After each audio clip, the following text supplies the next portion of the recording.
Terve! Olen Juha Heikkilä, Vanhalinna, Lietoja, duunissa Ilmaristen koululla, Liedossa ja ehdolla Liedon demarien listoilla numerolla 84. Muutama teesi tässä linja-auton kyljessä. Lasten ja nuorten hätä, se on todellisuutta, se näkyy koulumaailmassa. Ja se, miten tätä hätää voidaan parhaiten lievittää, hoituu sillä, että luokkakokoja pienennetään. Tällöin on mahdollista, että se lapsi ja nuori tulee kuulluksi.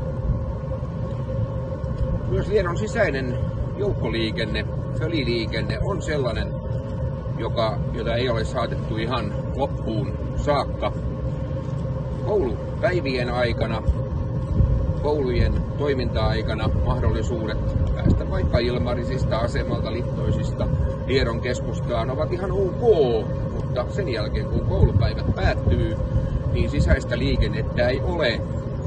Vaarina on loistava esimerkki siitä, miten tämäkin asia voidaan hoitaa. Tämä on yksi sellainen juttu, mitä mä haluan viedä vahvasti eteenpäin. Niin ikään mä oon huolissani myöskin siitä, että mitä kaupungilla on ihan oikeasti tarjota nuorille. Totta kai meillä on hyvin arvostettava nuorisotoimi, on nuorisotiloja, mutta silti musta tuntuu, että kauppojen edustat on silti se kaikkein tyypillisin paikka, missä lietolaiset nuoret kokoontuu.